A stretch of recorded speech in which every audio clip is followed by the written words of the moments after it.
Right. So ఇక దీంట్లో internal parts అంటే ఏదైతే క్యాబినెట్ మనం అనుకుంటాం ఆ క్యాబినెట్ లోపల ఉండే ఇంటర్నల్ పార్ట్స్ కొన్ని చూస్తే కనుక ఒకటి నాలుగోది ఇక్కడ ర్యామ్ మీకు కనిపిస్తూ ఉంటది ఇక్కడ ఆల్రెడీ, అలానే ఐదోది సిపియు, ఆరోది కీబోర్డ్ ఇక్కడ కనిపిస్తూ ఉంటది, 7 mouse, 8 CD drive, next 9 disk drives ఇప్పుడు లేవండి ఇవి ఫ్లాపీ డిస్క్లు అంటారు, ఇవి ఇంత ముందుండే ఇప్పుడు లేవు ఇవి, 10 హార్డ్ డ్రైవ్. ఓకే, సో మన పర్మనెంట్ స్టోరేజ్ అన్నమాట అది. 11 ప్రింటర్, మనం చేసిన వర్క్ ని ప్రింట్ తీసుకోవడానికి పేపర్స్ ప్రింట్ అవుట్ వస్తూ ఉంటది కదా, ఫొటోస్ ప్రింట్స్ కానీ పేపర్ ప్రింట్స్ కానీ మనం తీసుకోవచ్చు. 12 వచ్చేసి రకరకాల పోర్ట్స్, ఎందుకంటే ఈ డివైజెస్ ని కనెక్ట్ చేయాలి కదా, ఆ పోర్ట్స్ మనం చూస్తాం నెక్స్ట్ డయాగ్రామ్ చూస్తాము. 13 వచ్చేసి మానిటర్, మనకి విజిబిలిటీ కోసం స్క్రీన్ మనం ఏదైతే చూస్తాం మనం చేసే వర్క్ అంతా కూడా కనిపించాలి కాబట్టి అది మొత్తం మనకి మానిటర్ లో వస్తూ ఉంటది. అండ్ లాస్ట్ లో 14 వచ్చేసి ఎక్స్పాన్షన్ బోర్డ్ అంటారు, ఏదైనా మనం మన సిస్టమ్ లో గ్రాఫిక్స్ కార్డ్స్ కానీ ఎక్స్ట్రా మన ఏదైనా ఫెసిలిటీ ఇవ్వాలనుకున్నప్పుడు ఎన్ఐసి కార్డ్ కానీ అలాంటి వాటి కోసం ఉపయోగిస్తాము. సో ఓవరాల్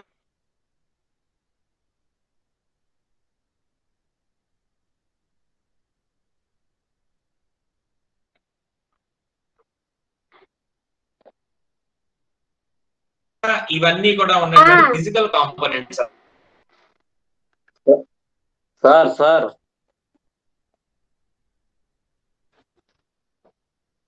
సార్ మీ వాయిస్ బాగా అయిపోతుంది సార్.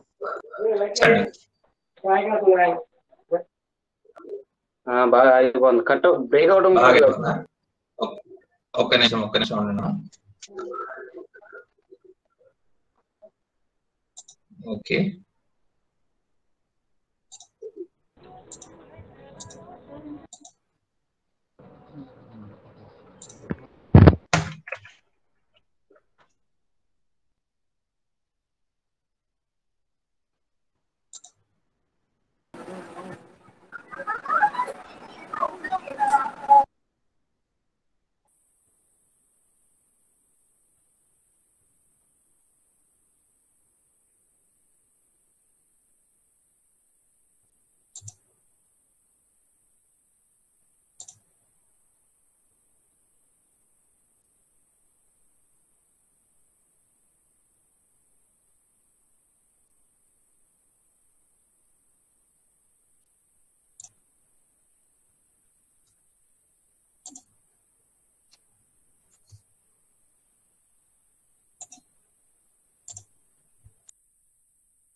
హలో, ఇప్పుడు వినిపిస్తుందా అన్నమాట? yes sir. ఓకే,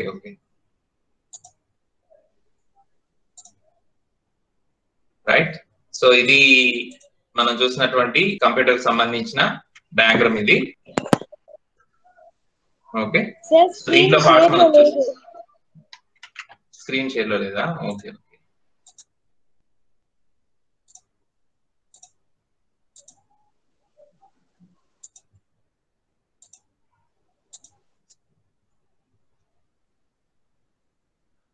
ఇప్పుడు వచ్చిందమ్మా? yes sir. Okay, yes sir.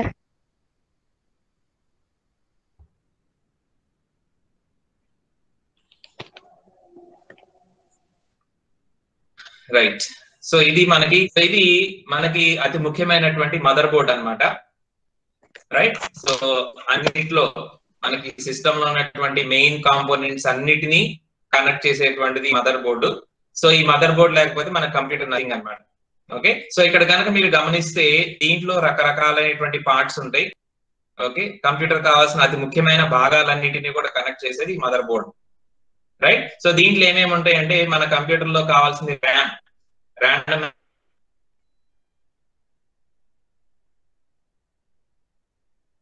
Access memory, or main memory, or primary memory అంటారు. సో కంప్యూటర్ లో ఏ పని జరగాలన్నా సరే ఆ ర్యామ్ లోకి రావాలి. సో దాన్ని మనం ఇక్కడ బ్లాక్ కలర్ స్లాట్స్ వీటిలో మనం ఇన్స్టాల్ చేస్తాం అన్నమాట.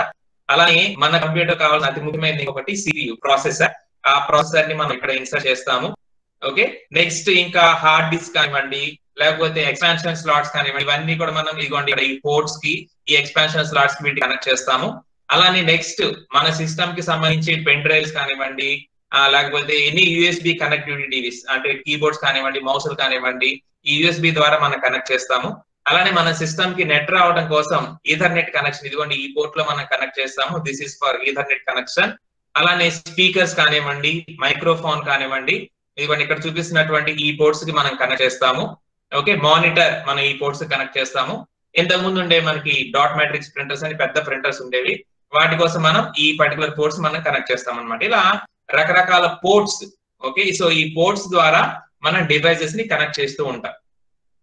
ఓకే. సో ముఖ్యంగా గమనించాల్సింది ఏంటంటే మదర్ బోర్డ్ అనేది కంప్యూటర్ కి చాలా ముఖ్యం. కంప్యూటర్ లో ఉండే అన్ని పార్ట్స్ ని కనెక్ట్ చేసేది ఈ మదర్ బోర్డ్ ద్వారానే మనం కనెక్ట్ చేస్తాం.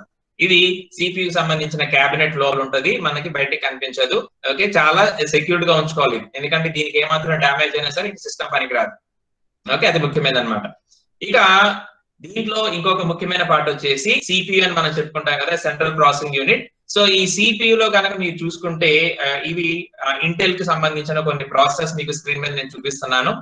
ముఖ్యంగా మనకి ఈ ప్రాసెసర్స్ రంగంలో అంటే ప్రాసెసర్ సంబంధించిన ఇండస్ట్రీ కనుక తీసుకుంటే కంప్యూటర్స్ పరంగా ల్యాప్టాప్స్ కానివ్వండి, డెస్క్ టాప్స్ కానివ్వండి, కంప్యూటర్స్ పరంగా రెండు ముఖ్యమైన ప్రధానమైన కంపెనీలు ఏంటంటే ఒకటి ఇంటెల్. ఓకే. సో చాలా ఫేమస్ కంపెనీ అన్నమాట ఇంటెల్. వీళ్ళ మైక్రో ప్రాసెసర్స్ ని వరల్డ్ లో చాలా కంప్యూటర్స్, ల్యాప్టాప్స్ యూజ్ చేస్తూ ఉంటాయి. అండ్ చెప్పండి. అండ్ ఇంకొకటి వచ్చేసి AMD. ఓకే. సో ఈ రెండు రకాల కంపెనీల యొక్క ప్రాసెసర్స్ ని వరల్డ్ లో majority of the laptops and systems అన్ని కూడా యూజ్ చేస్తూ ఉంటాయి. ఓకే. సో దీంట్లో రకరకాల ప్రాసెసర్లు ఉంటాయి, ఈ పేర్లు మీరు వినే ఉంటారు. ఇంటెల్ కి సంబంధించి i3, i5, i7, i9 ఇవి కొత్తగా వచ్చాయి. ఇంతకు ముందు దీంట్లోనే Pentium 3, Pentium 4 అని, Core 2 డ్యూయల్ కోర్ అని చెప్పి చాలా రకాలు ఉన్నాయి. ఓకే. సో ఇవేంటంటే జనరేషన్ బై జనరేషన్ అంటే time being generation by generation వచ్చేటప్పుడు ఈ ప్రాసెస్ అన్ని కూడా వేగాన్ని పెంచుకుంటూ వచ్చింది. ఓకే. సో ఒక్కొక్క దానికి ఇంకో దానికి మధ్య డిఫరెన్స్ ఏంటంటే స్పీడ్. ఓకే. సో అది కంప్యూటేషన్ చేసే కెపాసిటీ ఒక్కొక్క దానికి చాలా డిఫరెంట్ గా ఉంటుంది, ఎక్కువగా ఉంటుంది. సో i3 కంటే i5 పవర్ఫుల్, i5 కంటే i7 పవర్ఫుల్, i7 కంటే i9 పవర్ఫుల్. ఓకే. సో ముఖ్యం అన్నమాట. అసలు మొత్తం బ్రెయిన్ టోటల్ గా అసలు కంప్యూటర్ సంబంధించిన బ్రెయిన్ ఏంటి, మనిషికి ఎలాగైతే బ్రెయిన్ ఇంపార్టెంటో టోటల్ గా కంప్యూటర్ బ్రెయిన్ ఏంటంటే CPU అన్నమాట. ఈ CPU ద్వారానే మనకు దొరుకుతూ ఉంటుంది. సో ఇక్కడ మీ స్క్రీన్ మీద చూస్తున్న అన్ని కూడా ఇంటెల్ కి సంబంధించినటువంటి ప్రాసెస్. అలానే ఇవన్నీ కూడా AMD కి సంబంధించిన ప్రాసెస్. ఓకే. సో జనరల్ గా ఏంటంటే మనకి ఇటు సైడ్ ఇండియా సైడ్ కానీ, ఏషియా పసిఫిక్ సైడ్ కానీ ఎక్కువగా ఇంటెల్ ప్రాసెస్ యూజ్ చేస్తూ ఉంటారు. AMD ప్రాసెస్ అన్ని కూడా US side or Europe side ఎక్కువ యూజ్ చేస్తూ ఉంటారు. ఓకే. సో జనరల్ గా మన ఇప్పుడు ఈ కమింగ్ అంటే ఒక 4-5 సంవత్సరాల నుంచి ఓకే ఎక్కువగా AMD ప్రాసెసర్ ల్యాప్టాప్స్ మన ఇండియాలో కూడా వస్తున్నాయి. కానీ ఇంతకు ముందు మాత్రం ఎక్కువగా మనకి ఇండియాలో ఇంటెల్ సంబంధించిన ప్రాసెసర్స్ ఉండేవి. ఓకే. ఏవైతే ఇక్కడ మీరు ప్రాసెసర్స్ చూస్తున్నారో ఇవన్నీ కూడా AMD కి సంబంధించిన డిఫరెంట్ టైప్స్ ఆఫ్ ప్రాసెసర్స్. అలానే మన ఫోన్స్ యూజ్ చేస్తూ ఉంటాం కదా, మన స్మార్ట్ ఫోన్స్ యూజ్ చేస్తాం కదా, స్మార్ట్ ఫోన్స్ లో ఉపయోగించే ప్రాసెసర్ ఏంటంటే ఎక్కువగా మోస్ట్ ఆఫ్ ది ఫోన్స్ అన్నింటిలో కూడా ఉండేది ఏంటంటే క్వాల్కమ్ స్నాప్డ్రాగన్ ప్రాసెసర్స్ ఉంటాయి, చాలా పవర్ఫుల్ అన్నమాట. అలానే మీడియాటెక్ ప్రాసెసర్స్ కూడా ఉంటాయి. మీడియాటెక్ తో కంపారిజన్ చేస్తే ఈ క్వాల్కమ్ స్నాప్డ్రాగన్ ప్రాసెసర్స్ చాలా పవర్ఫుల్, అలానే ఎఫిషియెంట్ గా ఉంటాయి, లైఫ్ టైం ఎక్కువ ఉంటది, కాస్ట్ మీడియాటెక్ అంటే కొంచెం ఎక్కువే, ఆ వేపు మీరు క్వాలిటీ అనేది ఈ ప్రాసెస్ నుంచి మీరు పొందొచ్చు. అలానే మీరు ఇక్కడ గమనిస్తే మన ఫోన్ లో ఉండే ప్రాసెసర్ ఎంత ఉంటుంది అనేది అక్కడ మీకు హ్యాండ్స్ లో పట్టుకొని చూపించడం జరుగుతుంది, మీరు గమనించవచ్చు. సో ఎంత చిన్న సైజులో మనకి ప్రాసెసర్ అనేది ఉంటుంది అనమాట మన ఫోన్ లో. ఓకే, సో మామూలుగా సిస్టమ్ లో కానీ ల్యాప్టాప్ లో కానీ కొంచెం పెద్ద సైజులో ఉంటుంది, అంటే ఈ సైజ్ అని మీరు అనుకోవచ్చు.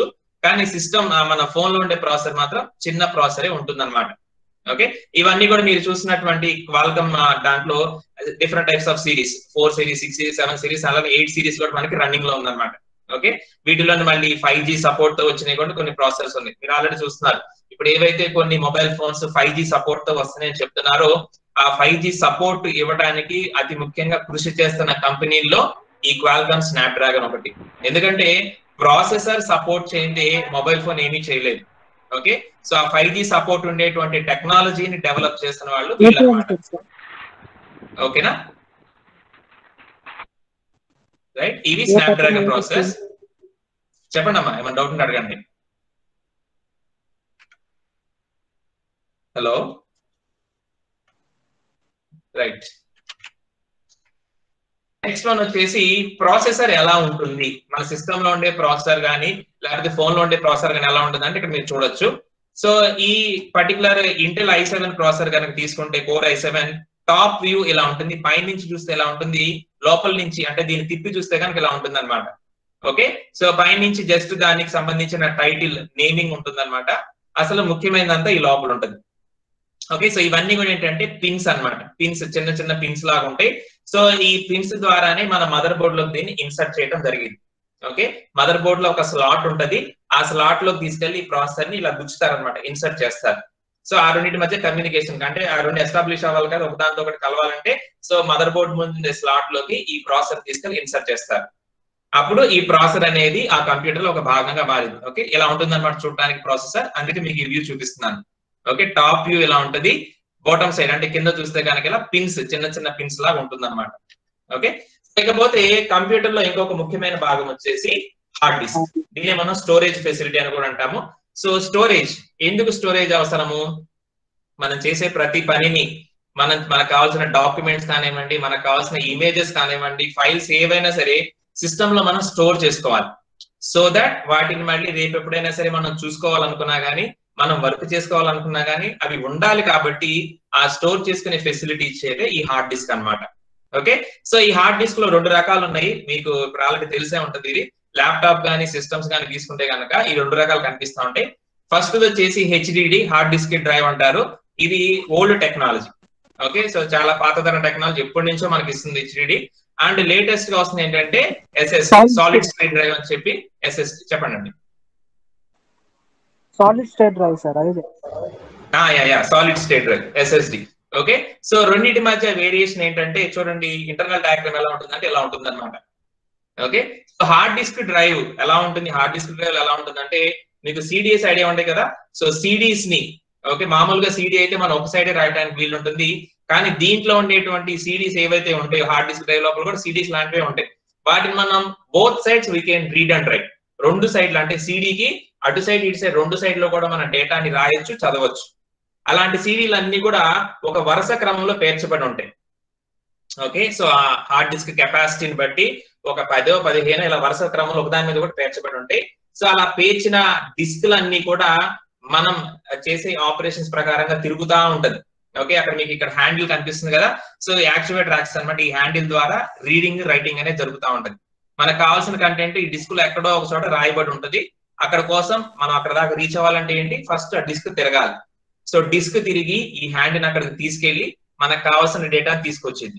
అలానే ఇప్పుడు మీరు కొత్తగా ఒక మూవీ మీ సిస్టమ్ లో స్టోర్ చేస్తారు అనుకోండి, సో హార్డ్ డిస్క్ లో ఎక్కడ ఖాళీ ఉంది అక్కడికి ఆ పర్టికులర్ డిస్క్ అనేది మూవ్ అయ్యి అక్కడ మన మూవీని స్టోర్ చేయడం జరిగింది. Okay, so hard disk drive లో ఈ ఫెసిలిటీ ఉండేది అనమాట. ఇదేంటంటే పాత టెక్నాలజీ. ఇక్కడ కొంత లైఫ్ టైం గడిచిన తర్వాత, అంటే మేబీ ఒక 10 years మీరు అనుకోవచ్చు మాక్సిమం పీరియడ్, ఒక 10 years గడిచిన తర్వాత ఇలా రొటేట్ అవుతూ ఈ పర్టికులర్ స్పిన్డిల్ మీద రొటేట్ అవుతూ హార్డ్ డిస్క్ ని ఈ రైటింగ్ రీడింగ్ హెడ్ ఇలా రాస్తూ ఉండటం వల్ల ఏంటంటే దాని యొక్క లైఫ్ టైం అనేది తగ్గిపోతా ఉంటది. ఓకే, సో దీని వల్ల ఏంటంటే 10 years తర్వాత మీ హార్డ్ డిస్క్లు చాలా స్లో అయిపోతాయి. కొన్నిసార్లు స్ట్రక్ అయిపోయే అవకాశం ఉంది, పాడైపోయే అవకాశం కూడా ఉంది. ఓకే, సో మీరు జాగ్రత్తగా వాడుకునే వాళ్ళు అయితే ఇంకొక 5 ఏళ్ళు ఎక్కువ వస్తే తర్వాత 80% స్లో అయిపోతా ఉంటాయి, ఎందుకంటే అవి ఫిజికల్ గా అరిగిపోతా ఉంటాయి అన్నమాట. కానీ దీనికి కౌంటర్ పార్ట్ గా లేటెస్ట్ టెక్నాలజీ ఏంటంటే సాలిడ్ స్టేట్. దీంట్లో ఏంటంటే మనకు అలాంటి తిరిగే ఫెసిలిటీ ఏమన్నది, ఇది మొత్తం కూడా చిప్ బేస్డ్ గా ఉంటది. ఓకే, సో ఇది మొత్తం కూడా చిప్ బేస్డ్ గా, దీన్ని మన ఫ్లాష్ మెమరీ అంటారు. దీన్ని ఇప్పుడు మన ఫోన్స్ లో కూడా వాడుతున్నారు. ఓకే, మన ఫోన్స్ లోకి ఈ ఫ్లాష్ మెమరీ చెప్తారు కదా, 8 GB RAM, 64 GB storage, okay, 128 GB storage. So ఆ స్టోరేజ్ ఫెసిలిటీ ఏదైతే మనకి ఫోన్స్ లో వస్తుంది, that is the flash memory. Okay, so చాలా ఫాస్ట్ గా ఉంటది, అలానే దీనికి లైఫ్ టైం కూడా చాలా ఎక్కువ. ఓకే, సో ఈ రెండింటి మధ్య కంపారిజన్ చేస్తే, hard disk drive, solid state drive మధ్యలో కనుక కంపారిజన్ చేస్తే, కాస్ట్ పరంగా హార్డ్ డిస్క్ డ్రైవ్ తక్కువ ఉంటది, సాలిడ్ స్టేట్ డ్రైవ్ కొంచెం కాస్ట్ ఎక్కువగా ఉంటది. కానీ లైఫ్ టైం పరంగా చూసుకున్నా, స్పీడ్ పరంగా చూసుకున్నా, పెర్ఫార్మెన్స్ పరంగా చూసుకున్నా, SSD is the best one. Solid state drive అనేది కొంచెం బెస్ట్ అనమాట. ఓకే, కొంచెం కాదు, చాలా బెస్ట్. HDD కంటే కూడా సాలిడ్ స్టేట్ చాలా బెస్ట్. ఓకే, సైజ్ లో కూడా మీరు సైజ్ గా తీసుకుంటే నార్మల్ హార్డ్ డిస్క్ అంటే సాలిడ్ స్టేట్ చాలా తక్కువ ఉంటుంది అనమాట, సైజ్ చాలా తక్కువగా ఉంటుంది. ఓకే, సో కన్వీనియంట్ గా మనం ఎక్కడికైనా ఏ ప్లేస్ లో దాన్ని ప్లేస్ చేయొచ్చు. అంటే ల్యాప్టాప్స్ లాంటి వాటిలో ఎక్కువగా మంది ఎక్కువ ఉపయోగించేది SSD. ఓకే, ఇంతకు ముందు ల్యాప్టాప్స్ లో HDD వాడేవాళ్ళు మినిమైజ్డ్ సైజ్ లో, కానీ ఇప్పుడు వస్తున్న ల్యాప్టాప్స్ అన్నింటిలో కూడా SSD ఎక్కువగా ఉపయోగిస్తున్నారు. అందుకని ల్యాప్టాప్ కాస్ట్ మీరు కనుక గమనిస్తే, నార్మల్ హార్డ్ డిస్క్ వాడే ల్యాప్టాప్స్ కి SSD వాడే ల్యాప్టాప్స్ కి కాస్ట్ వేరియేషన్ ఉంటుంది, కొంచెం రేట్ ఎక్కువే ఉంటాయి. సో ఇది అప్కమింగ్ టెక్నాలజీ కాబట్టి, ఈ టెక్నాలజీ అందరికి రీచ్ అయ్యే రేట్లు తగ్గడానికి ఇంకొంచెం టైం పడింది. ఓకే, ఇదంతా కూడా హార్డ్ డిస్క్ అనమాట. So hard disk main purpose ఏంటంటే స్టోరేజ్. ఓకే, సో ఇవి మన ముఖ్యమైన పార్ట్స్ మనం కనుక గమనించుకుంటే. అండ్ నెక్స్ట్ వన్ వచ్చేసి మనం చూడాల్సింది జనరేషన్స్. ఓకే, చాలా ఇంపార్టెంట్ కాన్సెప్ట్ మనకి కంప్యూటర్ జనరేషన్ సంబంధించి. సో టోటల్ గా కంప్యూటర్స్ ఏవైతే మనం ఇప్పుడు చూస్తున్నామో, ఓకే, ఈ కంప్యూటర్ ఈ ఫామ్ లో రావటానికంటే ముందు అవి చాలా రూపాంతరం చెందుతూ వచ్చినాయి. ఓకే, ఇప్పుడు మనం చూస్తున్న కంప్యూటర్ మొదట్లో డిజైన్ చేయబడింది కాదు. సో మొదట్లో మనకి కంప్యూటర్ అనేది చాలా పెద్ద రూమ్ అంత ఉండేది. ఓకే, అంత రూమ్ సైజ్ ఉండే కంప్యూటర్ నుంచి ఈ రోజు మనం వాడే డెస్క్ టాప్ దాకా మనం రీచ్ అవ్వగలిగాము అంటే, సో మధ్యలో ఎన్నో టెక్నాలజికల్ చేంజెస్ వచ్చినాయి, ఎన్నో అడ్వాన్స్డ్ టెక్నాలజీస్ మనకు ఉపయోగపడుతూ వచ్చినాయి, ఎన్నో విప్లవాత్మకమైన మార్పులు వచ్చినాయి. ఓకే, ఎస్పెషల్లీ ఎలక్ట్రానిక్స్ రంగంలో ఎన్నో మార్పులు రావడం వలన మనం ఈ పొజిషన్ లో ఇప్పుడు వచ్చాం. అందుకని ఒక రూమ్ సైజ్ ఉండే కంప్యూటర్ నుంచి ఒక స్మార్ట్ వాచ్ దాకా కంప్యూటర్ అనేది తన సైజ్ ని మార్చుకుంటూ వచ్చింది. Okay, even your smart watch can also act as a computer. ఇప్పుడున్న జనరేషన్ లో కనుక మీరు తీసుకుంటే మీ స్మార్ట్ వాచ్ కూడా ఒక కంప్యూటర్. ఓకే, సో ఇంతగా ఈ పర్టికులర్ చేంజ్ అనేది రావడానికి it took lot of time. Okay, అదేదో ఒక రోజు 2 రోజుల్లో వచ్చింది కాదు, చాలా సంవత్సరాల తర్వాత మనకి ఎప్పుడో మన స్టార్ట్ అయిన, సపోజ్ 1940s లో స్టార్ట్ అయినాయి అనుకుంటే కంప్యూటర్స్, 1940s నుంచి ఈ రూపాంతరం చెందుతూ ప్రతి సంవత్సరం కూడా టెక్నాలజీ అప్గ్రేడ్ అవుతూ ఇప్పటికి వచ్చేసరికి మనకి కంప్యూటర్ సైజ్ అనేది బాగా తగ్గిపోయింది. At the same time computer అనేది అందరికీ అందుబాటులోకి రాగలిగింది. సో ఏమేం టెక్నాలజీస్ ఎప్పుడెప్పుడు ఎలా ఉన్నాయి అనేది మనం ఇక్కడ ఈ టేబుల్ లో చూడగలుగుతున్నాము. ఓకే, సో టోటల్ గా మనకి 5 జనరేషన్స్ కనుక చెప్పుకుంటే, first, second, third, fourth, fifth, ఈ 5 జనరేషన్స్ లో కంప్యూటర్స్ అనేవి బాగా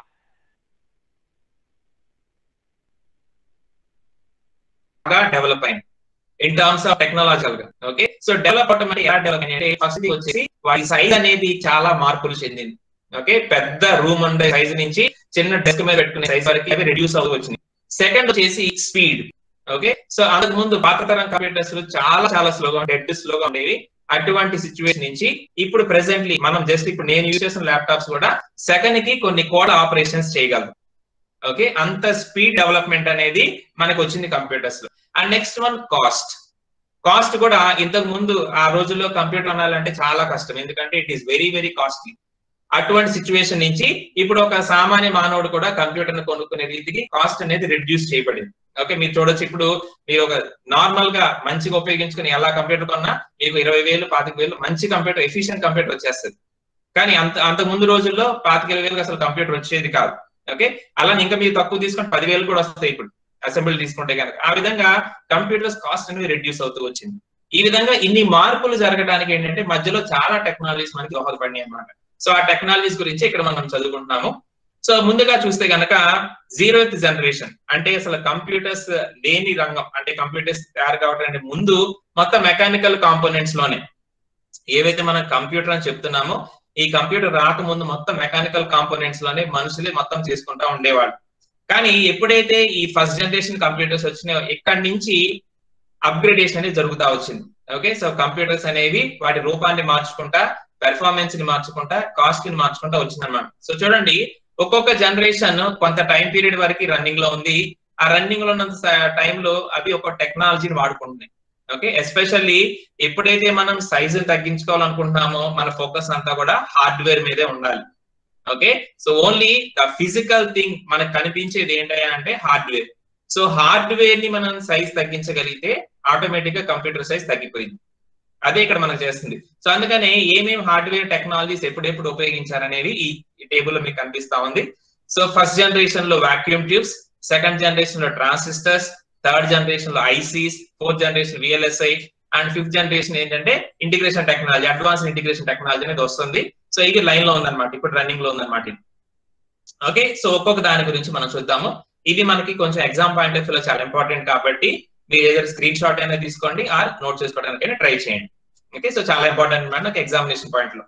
రైట్, సో ఇక ఒక్కొక్క దాని గురించి చూద్దాం. Right, so first generation computers లో మనం ఇందాక చెప్పుకున్న విధంగా ఏంటంటే ఈ వాక్యూమ్ ట్యూబ్స్ అనేవి ఉపయోగించడం జరిగింది. So this is the technology, vacuum tubes అన్నమాట. సో ఈ వాక్యూమ్ ట్యూబ్స్ ద్వారా వాళ్ళు కంప్యూటర్స్ ని ఆపరేట్ చేసేవాళ్ళు. ఓకే, ఇలా ఉంటాయి అన్నమాట వాక్యూమ్ ట్యూబ్స్ చూడటానికి. సో వీటి ద్వారా మనకి కంప్యూటర్ ఆపరేషన్ అనేది జరుగుతూ ఉండేది. ఇక్కడ మీరు గమనించవచ్చు, ఒక కంప్యూటర్ అనేది ఒక పెద్ద రూమ్ అంతా ఉంది. ఓకే, సో దాన్ని ఆపరేట్ చేయడానికి చూడండి ఎంత మంది వర్క్ చేస్తున్నారు, ఇక్కడ ఎన్ని డివైజెస్, ఎన్ని ఫిజికల్ కాంపోనెంట్స్ కనెక్ట్ చేయబడి ఉన్నాయో. ఇదంతా కూడా ఏంటంటే ఫస్ట్ జనరేషన్ లో. ఓకే, సో దీంట్లో ఏంటంటే డ్రాబ్యాక్ ఏంటంటే ఇదేమో చాలా పెద్ద సైజు, పెద్ద రూమ్ అంత ఉంటది.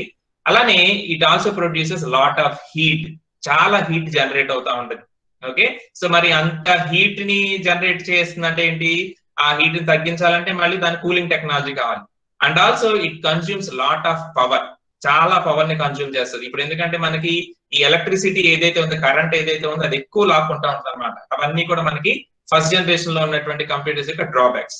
ఓకే, సో ఇవన్నీ కూడా ఏనియాక్ అనమాట. ఇది కూడా మనకి వాక్యూమ్ ట్యూబ్స్ ద్వారా మీరు గమనించవచ్చు ఈ పిక్చర్ లో. ఓకే, సో ఇవన్నీ చూడండి. సో 20-40 రూమ్ లో ప్లేస్ చేశారు. ఓకే, సో 20x40 రూమ్ అంత పెద్ద రూమ్ లో ప్లేస్ చేశారు. It consumes lot of power. Okay, and ఇక్కడ ఏంటంటే చూడండి 17,000 వాక్యూమ్ ట్యూబ్స్ ను ఉపయోగించారు ఏనియాక్ లో. ఓకే, అండ్ ఇక్కడ డ్రాబ్యాక్ ఏంటంటే ఈ వాక్యూమ్ ట్యూబ్స్ అనేవి ఏంటంటే ఊరికొరికి ఫెయిల్ అయిపోతాయి, పాడైపోతా ఉంటాయి.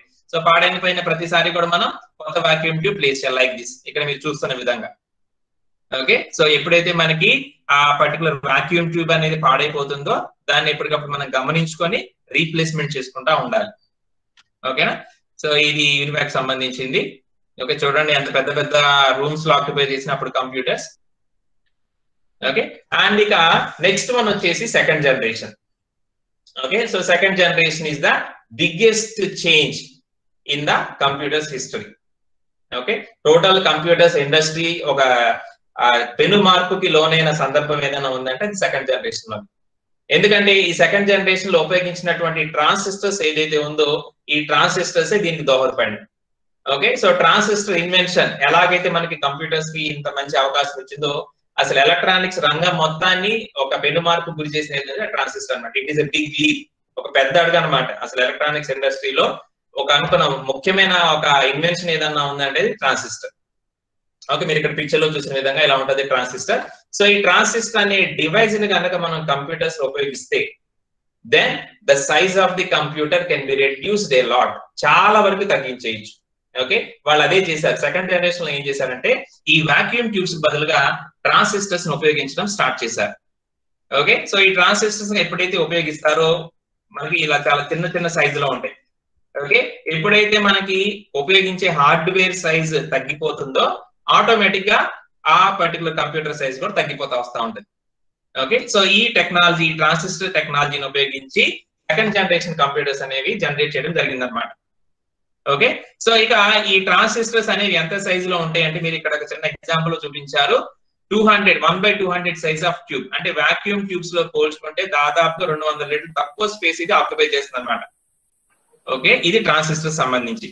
సో సెకండ్ జనరేషన్ మొత్తం కూడా కంప్యూటర్స్ ఎక్కువగా డెవలప్ అవడానికి, అలానే ఎక్కువగా జనాల్లోకి వెళ్ళడానికి, ఎస్పెషల్లీ యూనివర్సిటీస్ అండ్ ఆర్గనైజేషన్స్ ఎక్కువగా కంప్యూటర్స్ ఉపయోగించడానికి దోహదపడింది ఏదైనా ఉందంటే అది సెకండ్ జనరేషన్ లో ఉన్నటువంటి transistors. Okay, so first generation తో కంపారిజన్ చేసుకుంటే సెకండ్ జనరేషన్ మనకి కంప్యూటర్ సైజ్ అనేది చాలా తగ్గిపోయింది. ఓకే, ఇక next technology third generation. So so third generation లో ఏంటంటే ఐసీస్ ఉపయోగించారు, integrated circuits. Okay, integrated circuits ఏంటంటే ఇంకా సైజు తగ్గించేస్తాయి. ఓకే, ఒక నార్మల్ ట్రాన్సిస్టర్ మన ఇలాంటి సైజు ఉన్న ట్రాన్సిస్టర్స్ మనం ఒక 10-15 లేకపోతే 20-30 ఉపయోగిస్తే ఐసీ టెక్నాలజీ ఏం చేసిందంటే, ఇంటిగ్రేటెడ్ సర్క్యూట్స్ టెక్నాలజీ ఏం చేసిందంటే ఒక చిన్న చిప్ లోకి కొన్ని వేల ట్రాన్సిస్టర్స్ ని పెట్టగలిగేటువంటి ఫీచర్ ని తీసుకొచ్చింది. ఓకే, సో ఎప్పుడైతే ఒక పనిని ఇద్దరు చేసేవాళ్ళు ఇంతకు ముందు, లేదా 10 మంది చేసేవాళ్ళు, కానీ ఇప్పుడైతే ఒక పనిని 10,000 మంది చేస్తున్నారో it can be completed with in a fraction of seconds. Okay, ఎప్పుడైతే ఒక వర్క్ ని కంప్లీట్ చేయడం కోసం మనం ఎక్కువ మందిని అలాట్ చేస్తాం, ఎక్కువ మందిని ఉపయోగించుకుంటామో ఆ పని అనేది త్వరగా ఫినిష్ అయిపోతుంది. ఓకే, సో ఇక్కడ కంప్యూటర్ భాషలో చెప్పుకోవాలంటే ఏంటంటే ఒక పనిని త్వరగా ఫినిష్ చేయాలన్నా, అసలు మొదలు పెట్టాలన్నా మనకు కావాల్సింది CPU, central processing unit. So ఆ ప్రాసెసర్ ఎఫిషియెంట్ గా ఉంటే, ఆ ప్రాసెసర్ ఫాస్ట్ గా ఉంటే కంప్యూటర్ అనేది ఫాస్ట్ గా ఉన్నట్లే. సో ఆ ఫాస్ట్నెస్, ఆ స్పీడ్ దానికి తీసుకురావాలంటే ఏంటంటే you need to give more transistors to it. Transistors ద్వారానే మనకి ఆపరేషన్స్ జరుగుతాయి, ఎందుకంటే కంప్యూటర్ లో జరిగే ఆపరేషన్స్ అన్ని binary operations. Okay, so what is meant by binary? చెప్పండి అమ్మా, బైనరీ అంటే ఏంటి కంప్యూటర్స్ లో? కంప్యూటర్స్ లో బైనరీ అంటే ఏంటమ్మా? Yeah, you can speak.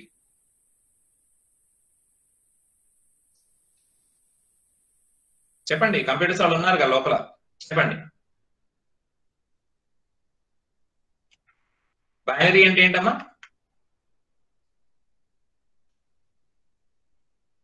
చెప్పండి, కంప్యూటర్స్ వాళ్ళు ఉన్నారు లోపల.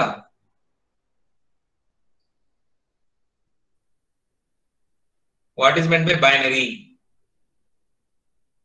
Anyone? zeros and ones sir. Yeah, zeros and ones ఉపయోగించుకొని మనం చేసే దాన్ని బైనరీ అంటారు. ఓకే, మీకు తెలుసు కదా already binary system, decimal system మీకు తెలుసు. సో బైనరీ సిస్టమ్ లో మనం ఉపయోగించుకునే zeros and ones. So computers అన్ని కూడా వర్క్ అయ్యేది జీరోస్ అండ్ వన్స్ మీద వర్క్ అవుతా ఉంటది. ఓకే, సో ఈ జీరోస్ అండ్ వన్స్ మీద అంటే true or false, okay, positive negative ఏదైనా అనుకోండి మీరు. సో ఈ బైనరీ సిస్టమ్ లో వర్క్ అవడానికి మనకి బాగా ఉపయోగపడేది ట్రాన్సిస్టర్స్. సో ట్రాన్సిస్టర్స్ ఎంత ఫాస్ట్ గా ఆన్ ఆఫ్ అవుతూ ఉంటాయి. ఆన్ అంటే ఏంటంటే 1, ఆఫ్ అంటే 0.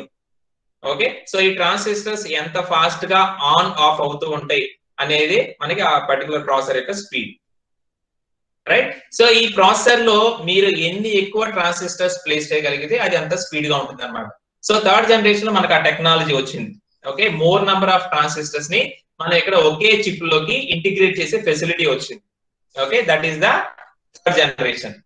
ఓకే, సో చూడండి, ఎల్ఎస్ఐ టెక్నాలజీలో 5,000 ట్రాన్సిస్టర్స్ ని కలిపి ఒకే చోట ఒకే చిప్ లో ప్లేస్ చేయగలిగారు. ఇవన్నీ కూడా థర్డ్ జనరేషన్ వచ్చినాయి అనమాట, ట్రాన్సిస్టర్స్ అన్నింటినీ కలుపుతూ. ఓకే, సో చూడండి కంప్యూటర్ సైజ్ అనేది ఎంత తగ్గిపోయింది థర్డ్ జనరేషన్ లో మనకి. ఓకే, మీరు ఇక్కడ గమనించాల్సి స్క్రీన్ మీద చూడొచ్చు. ఫస్ట్ ఒక రూమ్ ఉంది, తర్వాత ఒక పర్టికులర్ టేబుల్ సైజ్ లోకి వచ్చేసింది, తర్వాత చూడండి ఒక ర్యాక్ సైజ్ లోకి వచ్చేసింది. ఓకే, సో ఇది థర్డ్ జనరేషన్ కంప్యూటర్స్. ఓకే, ఇది కూడా IBM main frame third generation. And ఇప్పుడు మనం చూస్తున్నటువంటి ఫోర్త్ జనరేషన్, మనం ఏదైతే ఉపయోగిస్తున్నామో నార్మల్ కంప్యూటర్ మనం చూస్తూ ఉంటామో ఇదంతా కూడా ఫోర్త్ జనరేషన్ అన్నమాట. ఓకే, మనం ఉపయోగించే కంప్యూటర్స్ కానివ్వండి, ల్యాప్టాప్స్ కానివ్వండి, ఇవన్నీ కూడా మనకి ఫోర్త్ జనరేషన్ లో ఉంటాయి. ఓకే, సో ఈ ఫోర్త్ జనరేషన్ లో ఏంటి, మనం సిస్టమ్స్ ని ల్యాప్టాప్స్ లో కనుక గమనిస్తే కంప్యూటర్ సైజ్ అనేది చాలా తగ్గించబడింది. ఓకే, సో ఎంతగా తగ్గించబడింది అంటే మనకి ప్రాసెసర్ లో ఎంతైతే మనకి నంబర్ ఆఫ్ ట్రాన్సిస్టర్స్ పెంచుకుంటూ వెళ్ళిపోతున్నామో అదే విధంగా మనకి సిపియు సైజ్ తగ్గిపోతా వచ్చింది, ప్రాసెసర్ సైజ్ తగ్గిపోయింది. ప్రాసెసర్ సైజ్ తగ్గిన వారా దాంట్లో మీరు నంబర్ ఆఫ్ ట్రాన్సిస్టర్స్ ఎక్కువ పెడుతున్నారు. ఓకే, దీన్ని మనం జనరలైజ్ చేసి ఒక ఎగ్జాంపుల్ కూడా చెప్తున్నా, మీకు మళ్ళీ గుర్తు చేస్తున్నాను. మన దగ్గర ఏదన్నా ఒక గ్లాస్ బీకర్ ఉంది అనుకోండి, ఒక బౌల్ లాంటిది ఇలా ఉందనుకోండి, గ్లాస్ బాక్స్ లాంటి, దాంట్లో మీరు ఏమన్నా ప్లేస్ చేయాలంటే ఐటమ్, సపోజ్ లడ్డూలు ప్లేస్ చేయాలనుకుంటున్నారు. ఓకే, మీరు లడ్డూలకు సంబంధించిన పిండి అంతా రెడీ చేసుకున్నారు, ఇప్పుడు దాంట్లో మీరు లడ్డూలు పెట్టాలి. ఓకే, ఇంత సైజ్ ఉన్న లడ్లు పెట్టారనుకోండి, పెద్ద సైజు పెట్టారనుకోండి, ఇంత పెద్ద బీకర్ లో maybe you can place 5 to 6. Okay, ఇంత సైజ్ ఉన్న లడ్లు కనుక మీరు ఎంత బీకర్ లో పెట్టాలంటే ఒక 5 to 6 పడతాయి. అదే మీరు మోర్ నంబర్ ఆఫ్ ఐటమ్స్ దాంట్లో ప్లేస్ చేయాలనుకుంటున్నారు, అప్పుడు ఏం చేయాలి, ఆ లడ్డు యొక్క సైజ్ తగ్గించేసేయాలి. ఓకే, మీరు ఎంత తగ్గించగలిగితే అంత కౌంట్ పెరుగుతూ ఉంటది. ఓకే, హాఫ్ చేశారనుకోండి మేబీ 10, ఇంకా హాఫ్ చేశారనుకోండి మేబీ 20, ఇంకా తగ్గించేశారనుకోండి మేబీ 40. ఇలా ఎప్పుడైతే మీరు ప్లేస్ చేయాలనుకున్న ఐటమ్ యొక్క సైజ్ ని తగ్గిస్తారో you can place more number of them. Okay, దాని కౌంట్ పెరిగిపోతా ఉంటది. ఆ టెక్నాలజీ ఉపయోగించింది 4th జనరేషన్. అందుకనే మనకి ఇప్పుడు ఏంటంటే మనకి ప్రాసెస్ ఇంత ఫాస్ట్ గా ఎలా అవ్వగలిగినాయి అంటే in a single chip they can place lakhs of transistors, చాలా ట్రాన్సిస్టర్స్ ప్లేస్ చేయగలరు. అందుకనే మనకి ఈ రోజు కంప్యూటర్స్ ఇంత ఫాస్ట్ గా ఉన్నాయి. ఏదైతే మనం ఉపయోగిస్తున్నామో, ఏదైతే కంప్యూటర్స్ కానివ్వండి, ఏదైతే ల్యాప్టాప్స్ కానివ్వండి మనం ఉపయోగిస్తున్నామో, ఇవన్నీ కూడా మనకి 4th జనరేషన్ సంబంధించిన కంప్యూటర్స్ అన్నమాట. ఓకే, అండ్ నెక్స్ట్ వన్ వచ్చేసి 5th జనరేషన్. సో ఈ 5th జనరేషన్ కనుక మీరు అబ్జర్వ్ చేస్తే రైట్, సో ఈ 5th జనరేషన్ ఏదైతే ఉందో ఇది ఈ పర్టికులర్ ఎరాలో అంటే ఇప్పుడు మనం చూసినటువంటి 2010 తర్వాత నుంచి బాగా డెవలప్ అవుతూ వస్తుంది. అడ్వాన్స్డ్ టెక్నాలజీ అంతా కూడా ఈ 5th జనరేషన్ కంప్యూటర్స్ లో ఉంటుంది, especially artificial intelligence. Okay, artificial intelligence అంటే ఏంటంటే మనుషులు ఎలాగైతే ఆలోచిస్తారో కంప్యూటర్స్ కూడా అలానే ఆలోచించే ఒక టెక్నాలజీ అన్నమాట. ఓకే, మనుషులు ఎలాగైతే ఆలోచిస్తారో అదే విధంగా కంప్యూటర్స్ కూడా ఆలోచిస్తాయి, ఆర్టిఫిషియల్ ఇంటెలిజెన్స్. ఓకే, సో దీంట్లో ఏంటంటే మనం అసలు కంప్యూటర్ ని టచ్ చేయాల్సిన అవసరం లేకుండానే we can operate it with our voice commands. మనం చెప్తూ ఉంటే అది ఆపరేషన్స్ చేసేస్తూ ఉంటది. విత్ అవర్ ఐ సిగ్నల్స్, మన కంటితో మనం దాన్ని ఆపరేట్ చేయొచ్చు. విత్ అవర్ హ్యాండ్ జెస్టర్స్, మన హ్యాండ్ కదిలిస్తుంటే ఆటోమేటిక్ కంప్యూటర్ ఆపరేషన్స్ జరుగుతూ ఉంటాయి. ఇవన్నీ కూడా అడ్వాన్స్డ్ టెక్నాలజీ అన్నమాట. Okay, so upcoming technology already కొంత డెవలప్మెంట్ జరిగింది, ఇంకా డెవలప్మెంట్ అనేది జరుగుతూ ఉంది. సో ఈ టెక్నాలజీ అనేది సామాన్య మానవులకి ఇంకా అందుబాటులోకి రాలేదు. Okay, because this is advanced technology. It took lot of research, చాలా రీసెర్చ్ దాంట్లో జరుగుతూ ఉంది, ఇంకా జరగాల్సిన అవసరం కూడా ఉందన్నమాట. సో ఇది నార్మల్ పీపుల్ దగ్గరకు రావడానికి చాలా టైం పట్టింది. ఓకే, బెస్ట్ ఎగ్జాంపుల్ ఏంటంటే 5th జనరేషన్ సంబంధించిన కంప్యూటర్స్ ఎక్కడ వాడుతున్నారు మీకు తెలియాల్సింది ఏంటంటే మీరు చూసే ఉంటారు కొన్ని కార్స్, మీకు అర్థమవుతున్న కార్ ఎగ్జాంపుల్ చెప్తున్నాను. కొన్ని కార్స్ ఏవైతే ఉన్నాయో అవి ఆటోమేటిక్ గా డ్రైవింగ్ చేయగలరు. మీరు గమనించారు ఎప్పుడన్నా, విన్నారా? ఆటో డ్రైవింగ్ కార్స్ విన్నారా మీరు ఎప్పుడన్నా? కొన్ని కార్స్ ఆటో డ్రైవింగ్ కార్స్ అంటే కారు వాడంతటదే దానంతటదే నడుపుకోగలదు. Okay, so that technology is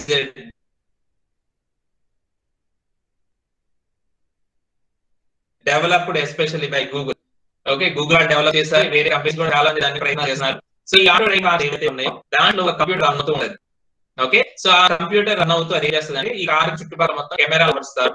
దాంట్లో మొత్తం ఇంకా అసలు డ్రైవర్ కూర్చోడు. ఒక రకంగా చెప్పాలంటే సెల్ఫ్ డ్రైవింగ్ కార్స్ అన్నమాట. ఓకే, డ్రైవర్ లెస్ కార్స్, ఆ పేరు కూడా మీరు పిలవచ్చు, driver less cars, self driving cars. So ఏం చేస్తుంది, దాంట్లో ఉండే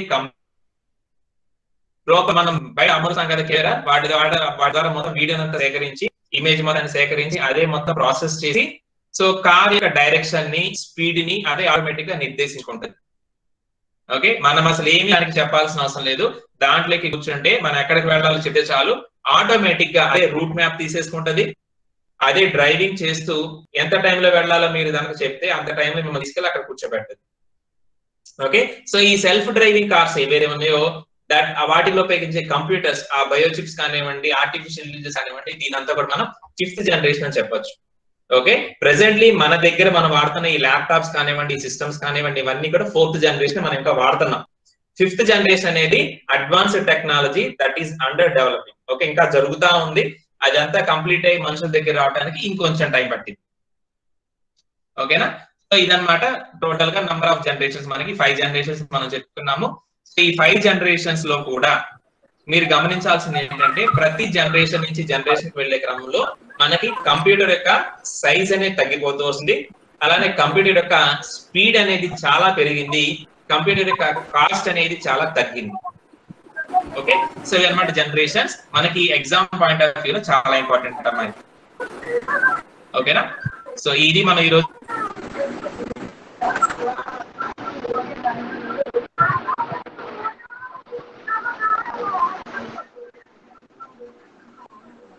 చెప్పుకుంది. ఇక్కడ మనం చెప్పింది ఏంటంటే కంప్యూటర్ లో రకరకాల భాగాల గురించి మాట్లాడుకున్నాను సవాల్ కాబట్టి హ్యూమన్ వేర్ అనే వాళ్ళు కూడా మనకి ముఖ్యమైన కాంపోనెంట్ మనం చెప్పుకుంటాము. రైట్, నెక్స్ట్ హార్డ్వేర్ అంటే ఫిజికల్ డివైజెస్ ఏవైతే ఉంటాయో అవన్నీ మనం హార్డ్వేర్ అని పిలుస్తాము. Software is nothing but set of programs and these are various physical devices that we can find out in a computer. Computer లో కనిపించే చాలా డివైజెస్ అన్నమాట ఇవన్నీ కూడా. అలానే మదర్ బోర్డ్ ఇలా ఉంటుంది చూడొచ్చు. అలానే ఇది ఇంటెల్ కి సంబంధించిన కొన్ని ప్రాసెసర్ నేమ్స్ ఇవి. అలానే ఇవి AMD కి సంబంధించిన కొన్ని ప్రాసెస్. ఓకే, ఇవేమి క్వాల్కమ్ స్నాప్డ్రాగన్ మన మొబైల్లో ఉపయోగించే ప్రాసెస్ అన్నమాట. ఇవి చాలా చిన్న సైజ్ లో ఉంటాయి బట్ పవర్ఫుల్. ఓకే, మీరు ల్యాప్టాప్ తో ఎంత వర్క్ అయితే చేయగలరో ఒక స్మార్ట్ ఫోన్ తో కూడా ఈ రోజు అన్ని పని చేయించగలరు. ఓకే, ఈవెన్ ల్యాప్టాప్ కంటే కూడా హై కాన్ఫిగరేషన్స్ మీకు స్మార్ట్ ఫోన్స్ లో వస్తుంది. Only thing is size is reduced, size తగ్గించబడింది. ఎలా పాసిబుల్ ఏంటంటే ఇక్కడ మీరు చూడొచ్చు, మామూలుగా ప్రాసెసర్ మీకు ఎంత ఉంటుంది కానీ ఫోన్ వాడే ప్రాసెసర్ ఎంతే ఉంటుంది, అయినా కానీ చాలా పవర్ఫుల్ గా ఉంటుంది. ఓకే, ఇది మనకి ఆండ్రాయిడ్ స్మార్ట్ ఫోన్స్ లో ఉపయోగించేది స్నాప్డ్రాగన్ ప్రాసెస్. అండ్ ఇది ఒక Intel processor. Top view bottom view అలా ఉంటుంది, పిన్స్ ఉంటాయి, ఆ పిన్స్ ని మనం ఇన్సర్ట్ చేస్తాము. And this is for the storage facility, hard disk and SSD. Okay, and this is the internal architecture. And ఇవి generations. Okay, so first, second, third, fourth, fifth generation. ఇప్పుడు మనం presently 4th generation లో ఉన్నాము. 5th generation running లో ఉంది, కాకపోతే అందరికి అందుబాటులో రాలేదు. కొన్ని చోట్ల కొంతమంది మాత్రమే అది ఉపయోగించుకోగలుగుతున్నారు. ఇంకా కమింగ్ ఫ్యూచర్ మేబీ ఇంకొక 10-15 years లో అది అందరికీ కూడా అందుబాటులోకి వచ్చేస్తుంది. ఓకేనా, ఇది ఈ రోజు మనకి క్లాస్ వరకు. ఓకే, సో అర్థమైందా?